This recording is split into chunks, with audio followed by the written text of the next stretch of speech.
اس کی تفصیل میں سے کچھ باتیں ابھی انشاءاللہ تعالی ہم عرض کرتے ہیں، اور اگر آپ مزید تفصیل جاننا چاہیں تو بحر شریعت مسجد سے شرک کی حقیقت کتاب لے لیں، کیسٹ لے لیں یا سی ڈی لے لیں، اور حقیقت توحید سی ڈی یا کیسٹ لے لیں، انشاءاللہ تعالی یہ مسئلہ بالکل واضح ہو جائے گا۔ بات یہ ہو رہی ہے کہ اللہ کے نیک بندے سے مدد مانگنا یہ قرآن و حدیث سے ثابت ہے، اور اس میں کوئی حرج والی بات نہیں ہے، جبکہ عقیدہ یہ ہو کہ حقیقی مددگار اللہ تعالی ہے۔ اللہ کا نیک بندہ مدد کرے گا اللہ کے اذن سے، اللہ کے حکم سے، اللہ کی دی ہوئی طاقت سے۔ اللہ کا نیک بندہ خدا نہیں، الہ نہیں، معبود نہیں۔ جب یہ عقیدہ ہے تو اللہ کے نیک بندے سے مدد مانگنے میں کوئی حرج نہیں۔ البدایہ والنہایہ، 6 جلد، صفحہ نمبر 24۔ اسی طرح طبرانی شریف میں، مصنف ابن ابی شیبہ میں اور دیگر کئی کتابوں میں یہ حدیث پاک موجود ہے۔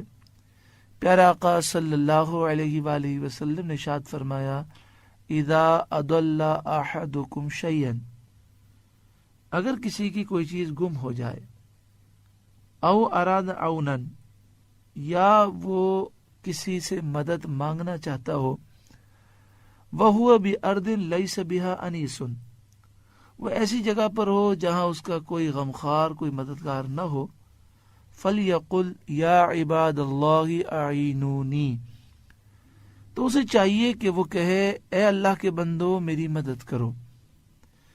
ایک حدیث پاک میں ہے کہ یہ لفظ 3 دفعہ کہے، یا عباد اللہ اعینونی، اے اللہ کے بندو میری مدد کرو۔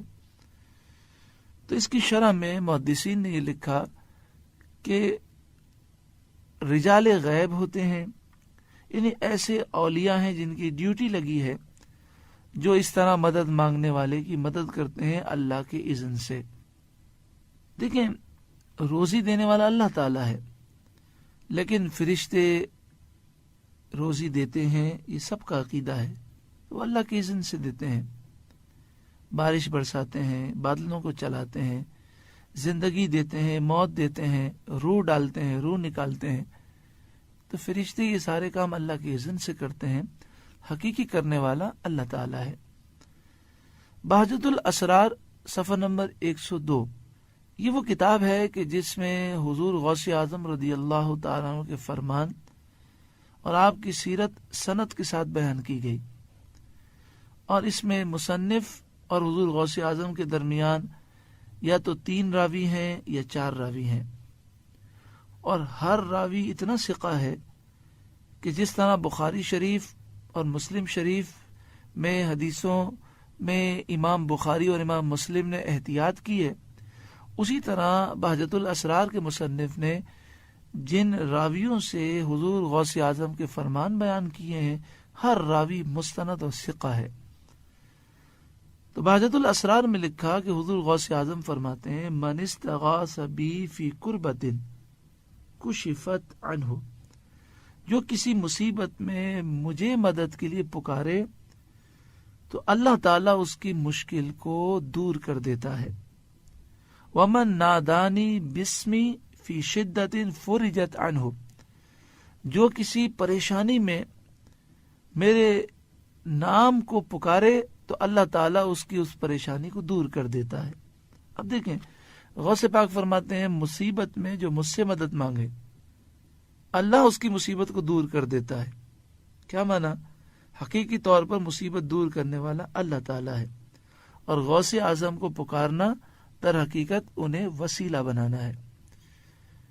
قرآن مجید فرقان حمید سورہ تحریم آیت نمبر 4 میں 28ویں پارے میں اللہ رب العالمین فرماتا ہے، فَإِنَّ اللَّهَ هُوَ مَوْلَاهُ وَجِبْرِيلُ وَصَالِحُ الْمُؤْمِنِينَ، پس بے شک ان کا مددگار اللہ ہے، اور جبریل ان کے مددگار ہیں، اور نیک مومنین ان کے مددگار ہیں۔ اب سوچیں، اس آیت کریمہ میں جب فرمایا گیا اللہ ان کا مددگار ہے، پھر فرمایا گیا جبریل ان کے مددگار ہیں، تو بات بالکل واضح ہے کہ حقیقی طور پر مدد کرنے والا صرف اللہ ہے، اور جبریل اور نیک مومنین یہ وسیلہ ہیں، ذریعہ ہیں اللہ تعالیٰ کی مدد نازل ہوتی ہے، کبھی وہ مدد لے کر فرشتے آتے ہیں، کبھی نیک مومنین مدد کا ذریعہ و وسیلہ بنتے ہیں۔